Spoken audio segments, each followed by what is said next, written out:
સ્વાધ્યાય 3.1 નિયત સંબંધ આપણે ચલાવીએ છીએ એમાં ચોથો દાખલો છે। અહીંયા આપેલું છે 7 વર્ષ, એનો મતલબ કે x બરાબર કેટલા લેવાના 7, અને છેલ્લે સુધી ગણીએ તો આંકડા કેટલા છે 8, એટલે n બરાબર કેટલા લેવાના 8। આટલું તો આપણને આપી દીધું। આવી ગઈ છે આપણી એપ્લિકેશન SS એજ્યુકેશન। એપ્લિકેશનને ઇન્સ્ટોલ કરો। હવે થશે એકાઉન્ટ અને સ્ટેટનો દર દૂર, મળશે સંપૂર્ણ પાયાથી શિક્ષણ, બધા જ પ્રશ્નો, બધા જ સ્વાધ્યાય અને બોર્ડમાં પૂછાયેલા દાખલાનો સમાવેશ। વધુ માહિતી માટે SS એજ્યુકેશન એપ્લિકેશનને વિઝિટ કરી શકો છો। તો ફક્ત x ને y લખી દેવાનું, એક x અને એક y। 12 આજે લખવાનું છે, આ x છે 12, 5, 10, 3, 18, 4, 12 અને છેલ્લે 16। ત્યાર પછી y આપેલું છે, y બી લખી દે। 83, 75, 80, 78, 89, 68, 88 અને 87। આટલું બેઠું આપણને આપેલું છે, લખી દીધું। હવે આપણે શું કરવાનું, તો સરવાળો કરવાનો। તો આને કહેવાય સિગ્મા એક્સ અને આને કહેવાય સિગ્મા વાય। તો આનો સરવાળો 12 ને 5, 10, 3, 18, 4, 12 અને 16, એનો આપણે ટોટલ સરવાળો કરીએ તો એનો 80 થાય। અને બાજુમાં 83, 75, 80, 78, 89, 68 અને 87, એનો સરવાળો કરીએ તો 648 થાય। આટલું કરે એટલે પહેલાં આપણે એક્સ બાર શોધવાનો, એને કહેવાય સિગ્મા એક્સના છેદમાં એન, અને બાજુમાં શોધવાનું વાય બાર, એને કહેવાય સિગ્મા વાયના છેદમાં એન। એટલે કે 80 અને એન 8 હતા, એટલે એક્સ બાર બરાબર 10 આવે। એ જ રીતના અહીંયા 648 અને એન બરાબર 8 લખીએ, એટલે 648 ભાગ્યા 8 કરીએ એટલે 81 આવે આ વાય બાર। જો પોઈન્ટમાં આવે તો યુવી વાળી રીત કરવી પડે, મોટો આંકડો હોય તો, પણ પોઈન્ટમાં નથી। યુવી વાળી રીત આપણે બીજા ચેપ્ટર એટલે કે બીજું સ્વાધ્યાય છે 3.2 એમાં આવશે। અત્યારે આપણે શું કરવાનું, એક્સ માઇનસ એક્સ બાર અને વાય માઇનસ વાય બાર। જો આપણે આ ગુણાકાર કરવો હોય તો પણ થાય, કેમ કે આ જે આંકડો છે એક્સનો નાનો જ છે, એટલે તમે એક્સ વાય કરીને એક્સનો વર્ગ પણ કરી શકો, જે કરવું હોય તો પણ થાય, એવો પ્રયોગ કરજો, એટલે કંઈ પ્રોબ્લેમ આવવાનો નથી, દાખલાનો જવાબ સેમ જ આવવાનો। એક્સ બાર બરાબર 10 આવ્યા ને વાય બાર બરાબર 81 આવ્યા, એટલે અહીંયા વાય બાર બરાબર 81 અને એક્સ બાર બરાબર 10 લખી જ દેવાના। હવે શું કરવાનું, તો 12માંથી 10 જાય તો -2, 5માંથી 10 જાય તો -5, એ -2 નહીં, 12માંથી 10 જાય તો 2 જ આવે। 10માંથી 10 0, 3માંથી 10 -7, 18માંથી 10 8, 4માંથી 10 -6, 12માંથી 10 2, 16માંથી 10 6। હવે ઓછા ઓછાનો સરવાળો કરવાનો, 7 ને 5 12, 12 ને 6 18, એ જ રીતના 2 10, 10 ને 2 12, 12 ને 6 18, એટલે વત્તા 18 ને ઓછા 18 એટલે 0 થઈ જાય। હવે આ 83માંથી 81 એટલે 2, 75માંથી 81 એટલે 6 પણ ઓછા, 80માંથી 81 એટલે -1, 78માંથી 81 એટલે -3, 89માંથી 81 એટલે 8, 68માંથી 81 એટલે -13, 88માંથી 81 એટલે 7 અને 87માંથી 81 એટલે 6।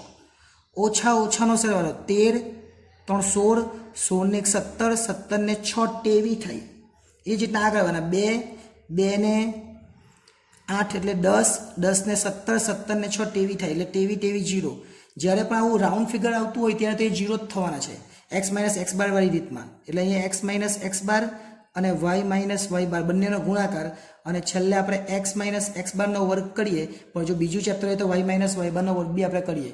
અહીંયા એ આપણે કરવાનું નથી, અહીંયા બંનેનો ગુણાકાર 2 2 4, 6 50 30 પર વત્તા થશે, કે એ બંને ઓછા છે 0, 7 તાળી 21 વત્તા 8 8 64, 13 ગુણ્યા 6, 13 ગુણ્યા 6 કરે તો 78 થાય, વત્તા 7 2 14 અને 6 6 36, આ બધાનો સરવાળો કરી દેવાનો, 4 30 0 21 64 78 14 ને 36, એટલે સરવાળો થાય 247, અને આના ભાગ્યા આપણે આ કરી દઈશું એટલે જવાબ આવી જશે। અને સૂત્ર પણ યાદ નહીં રાખવાનું, આના છેદમાં આ લખી દેવાનું, અને આગળ સિગ્મા સિગ્મા લખી દેવાનું। 2નો વર્ગ 4, 5નો વર્ગ 25, 0નો વર્ગ 0, 7નો વર્ગ 49, 8નો વર્ગ 64, 6નો વર્ગ 36, 2નો વર્ગ 4, 6નો વર્ગ 36, આ બધાનો સરવાળો કરી દેવાનો. 4, 25, 0, 49, 64, 36, 4 ને 36 સરવાળો થઈ 218. શું યાદ રાખવાનું? આ 247 ભાગ્યા 218 એટલે આપણો જવાબ આવી જાય બી. એટલે જો અહીં બી મેં શોધું જોજો. બી બરાબર પહેલું સૂત્ર શું લખવાનું? તો આના છેદમાં આપણે આગળ સિગ્મા લખવાનું. એટલે આગળ સિગ્મા લખીએ જે છે તે જ ઉપર એક્સ માઇનસ એક્સ બાર અને વાય માઇનસ વાય બાર એ જ લખેલું છે, પણ આગળ મેં સિગ્મા લખ્યું. અને છેદમાં શું આ જે છે એ જ લખવાનું, ઉપર સિગ્મા આગળ લખી દેવાનું. એક્સ માઇનસ એક્સ બારનો વર્ગ. જવાબ જે અહીંયા આપેલો 247 છે અને ભાગ્યા 218 કરી દેવાનો એટલે આપણને બી મળી જાય. તો બી જે છે આપણો જવાબ આવી જવાનો. બી બરાબર 247 ભાગ્યા 218 એટલે 1.13. એક જવાબ આવે એટલે બીજો જવાબ સાથે શોધી કાઢવાનો એ. એને શું કહેવાય? વાય બાર ઓછા બી એક્સ બાર. વાય બાર આપણે શોધેલો જ છે. વાય બાર 81 અને એક્સ બાર 10 એટલે અહીંયા લખવાના આપણે 81 અને બી કેટલા છે? તો બી લખવાના 1.13 અને એક્સ બાર છે 10. તો 81 1.13 ગુણ્યા 10, 1.13 ગુણ્યા 10 એટલે 11.3. એટલે એ બરાબર 81 માંથી 11.3 જાય એટલે 69.7 આવે. આ આપણો બીજો જવાબ. આપણને એક જવાબ બી અને એક જવાબ એ મળે એટલે આપણો દાખલો પૂરો થઈ જાય. એ દાખલાની અંદર હવે શું લખવાનું? Y cap. વાય કેપ બરાબર એ વત્તા બી એક્સ. જો એક્સ નહીં આપેલો હોય તો જેટલું આવે એ રહેવા દેવાનું, આપણને ખબર છે. તો એ બરાબર કેટલા? 69.7 એકદમ નીચે આપેલ સુવિધા તે.